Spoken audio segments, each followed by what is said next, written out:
अभी कुछ समय पहले एक पर्सन का मुझे मैसेज आया एंड ही सेड, सर मैं एक कंपनी में जॉब करता हूँ और मेरा एक कॉलीग है जो मेरा फ्रेंड भी है, तो हम दोनों ने ही इंजीनियरिंग की है और हम दोनों का ऑलमोस्ट सेम वर्क एक्सपीरियंस है, लेकिन इस पर्सन का जो सैलरी है वो मेरे से ज़्यादा है और अभी कंपनी इसको बेल्जियम भेज रही है एक प्रोजेक्ट पर। और ये सिर्फ इसलिए है क्योंकि इसने कुछ साल पहले फ्रेंच सीखी थी, तो इसे फ्रेंच आती है, तो इसलिए इसका सैलरी भी ज़्यादा है और इसको कंपनी बेल्जियम भी भेज रही है। तो अब आप देख रहे हैं कि एक एडिशनल स्किल के आने से कैसे एक पर्सन का सैलरी पैकेज बढ़ता है, कैसे उसको विदेश जाने की अपॉर्चुनिटी मिलती है। तो इस वीडियो में मैं आपको यही बताऊंगा कि अगर आप कहीं पर भी जॉब कर रहे हो तो एक डिमांडिंग फॉरेन लैंग्वेज अगर आपको आती है, जैसे आपको फ्रेंच आती है, तो how it increases your value in a company, इस बारे में हम बात करेंगे इस वीडियो में। सी, अगर कोई कंपनी अपने एम्प्लॉय को ज्यादा सैलरी दे रही है या उसे विदेश भेज रही है एक प्रोजेक्ट के लिए, तो वो कंपनी उस पर कोई एहसान नहीं कर रही है, वो कंपनी बस उस पर्सन की स्किल का यूज कर रही है अपने फायदे के लिए। अब ये कैसे, वो मैं आपको बताता हूँ। जैसे इस पर्सन को फ्रेंच आती थी, जिसकी हम बात कर रहे थे शुरुआत में, तो फ्रेंच जो है एक ग्लोबल लैंग्वेज है, 30 से भी ज्यादा देशों में फ्रेंच बोली जाती है। For example France, Canada, Switzerland, Belgium, Africa की कई सारे कंट्रीज है, वहां फ्रेंच बोली जाती है। तो ये जो कंट्रीज हैं ये इंडिया के साथ एक्टिवली बिजनेस करती हैं। ऐसे ही जो इंडियन कंपनीज हैं ये भी इन कंट्रीज के साथ में बिजनेस करती हैं, ट्रेड करती हैं, अपनी सर्विसेज देती हैं।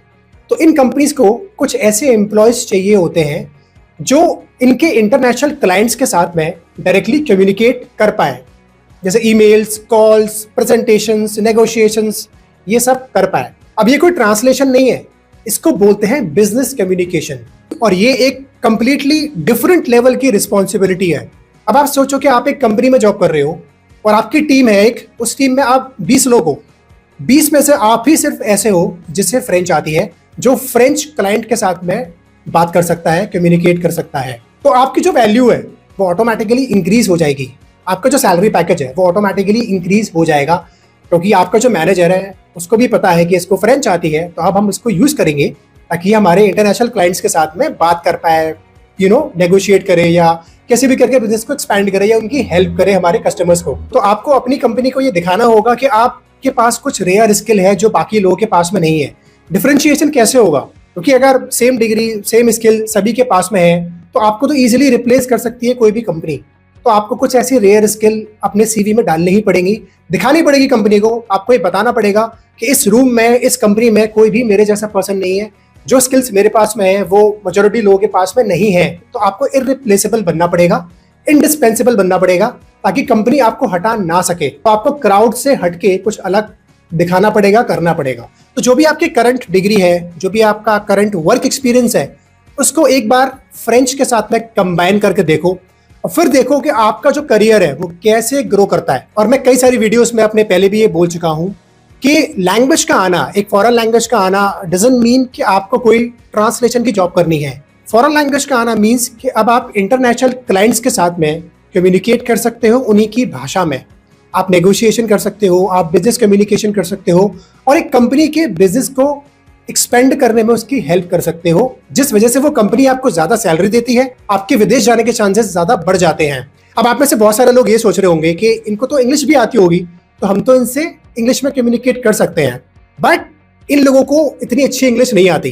जितने भी यूरोपियंस होते हैं, इनकी इंग्लिश आप जितनी अच्छी नहीं होती, और जिनकी अच्छी होती भी है स्टिल वो प्रेफर करते हैं अपनी ही भाषा में बात करना। अगर आपको ये बात नहीं पता है तो आप किसी यूरोपियन से बात करके देख सकते हो, या जो लोग यूरोप जा चुके हैं आप उनसे बात कर सकते हो, वो अपनी भाषा पर प्राउड करते हैं। तभी आप देखोगे कि जितने भी ये कंट्रीज है, यूरोपियन कंट्रीज है, इवन एशियन कंट्रीज, चाहे वो जापान है, चाइना है, इन सारे कंट्रीज के जब भी कोई पीएम आते हैं, प्रेसिडेंट आते हैं हमारी कंट्री में, तो वो अपनी ही भाषा में बात करते हैं। वो जो भी उनको बात करनी है, भाषण देना है, वो अपनी ही भाषा में देते हैं। अभी मेरी खुद की एक कजिन सिस्टर है जो एक फ्रेंच कंपनी में जॉब करती है, एयर फ्रांस नाम है उस कंपनी का। तो उसने मुझे मैसेज किया कि हमारी कंपनी में भी रिक्वायरमेंट आ रही है कि अगर आपको फ्रेंच के A2 लेवल मिनिमम एटलीस्ट आता हो तो बेहतर होगा आपके लिए। तो मैंने उसको अभी अपनी कजिन सिस्टर को ज्वाइन कराया है अपने फ्रेंच कोर्स में, क्योंकि उसको सर्टिफिकेट भी चाहिए और उसको एक बेसिक कम्युनिकेशन करना आ जाए फ्रेंच में। और इसी सेम कजन सिस्टर को मैंने 1-2 साल पहले भी बोला था कि तुम फ्रेंच सीख लो, क्योंकि आपकी कंपनी में कभी भी डिमांड आ सकती है, कभी भी आपको अपॉर्चुनिटी मिल सकती है। तो यही होता है, आज नहीं तो कल आपको एक लैंग्वेज तो मुझे लगता है सीखनी ही पड़ेगी, और लैंग्वेज को जितना जल्दी सीखो उतना ज्यादा बेहतर होता है, क्योंकि लैंग्वेज को सीखने में समय लगता है, टाइम लगता है। तो जितना जल्दी सीखोगे, जितना ज्यादा समय दोगे लैंग्वेज को, वो उतना ही कंपाउंड करेगी भविष्य में आपके लिए। अगर आप मुझसे फ्रेंच सीखना चाहते हैं ऑनलाइन, तो हमारे व्हाट्सएप नंबर का लिंक नीचे डिस्क्रिप्शन में दिया हुआ है, अभी जाके हमें मैसेज करो और कोर्स की सारी डिटेल्स लीजिए।